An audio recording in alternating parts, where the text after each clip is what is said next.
আচ্ছা দেখো, আমরা ফেস বডি এইগুলোর কেয়ার তো সবসময়ই করি, কিন্তু যেটা আমরা অনেক সময় নেগলেক্ট করে যাই বা যেটা অনেকের প্রবলেমও হয় স্পেশালি শীতকালে, সেটা হচ্ছে ফুড কেয়ার নিয়ে। তো এই ফুড কেয়ার নিয়ে অনেক দিন ধরেই ভাবছি একটা ভিডিও করব, বিকজ আমার কাছে আছে একটা দারুণ প্রোডাক্ট যেটা দিয়ে তোমরা যদি তোমাদের ফুড স্ক্রাব করো, দেখবে ইনস্ট্যান্টলি তোমাদের পা কত সফট হয়ে গেছে, কত সুন্দর হয়ে গেছে অ্যান্ড ভীষণ মোলায়েম হয়ে গেছে। তার জন্য আমি ইউজ করব এই দি কুইনের ফুড স্ক্রাবারটা। এটা কিন্তু সুগার দিয়ে তৈরি ফুড স্ক্রাব। আমি খুলে দেখাচ্ছি। আজকে আমি এর আগে অনেকবার এটা ইউজ করেছি, দেখো চিনি লেগে আছে।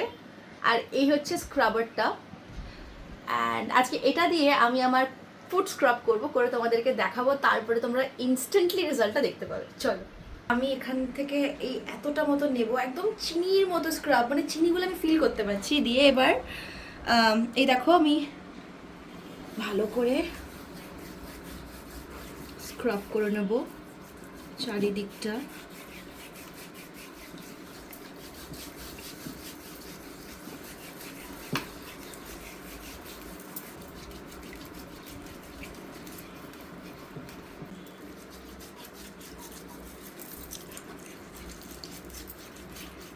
এরকম করে 2-5 মিনিট ভালো করে পাটাকে স্ক্রাব করব, যাতে চিনির যে গ্র্যানুলসগুলো আছে এগুলো একদম গলে যায় আস্তে আস্তে স্ক্রাব করতে করতে।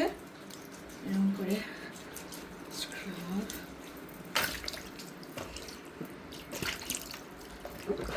আমার পা অলরেডি কতটা স্মুথ লাগছে, তবে এরপরে যেটা দরকার সেটা হচ্ছে প্রপার ময়েশ্চারাইজিংয়ের। তার জন্য আমি আমার রেগুলার একটা বডি ময়েশ্চারাইজার নেব, নিয়ে ভালো করে পায়ের মধ্যে ম্যাসাজ করে নেব।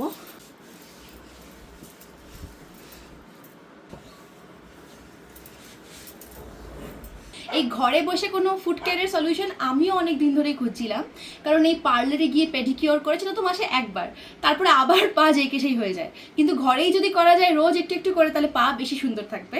আর ঠিক তার জন্যই দি কুইন এরকম ফুড কেয়ার প্রোডাক্ট বার করেছে। তার সঙ্গে ওরা বার করেছে একটি ফুড কেয়ার রোল অন, যেটা স্ক্রাব করার পরে একবার রোল করলেই তোমাদের পা ভীষণ সুন্দর হয়ে যাবে। তাই তোমরা যদি এই প্রোডাক্টটা অর্ডার করতে চাও আমার মতো, তাহলে নাম্বার থাকছে স্ক্রিনে, সেখান থেকে তোমরা মিসড কল দাও অ্যান্ড ওরাই তোমাদের কল ব্যাক করবে, সেখান থেকে তোমরা অর্ডার করতে পারবে। প্লাস তোমরা পেয়ে যাবে স্পেশাল ডিসকাউন্টও। টাটা।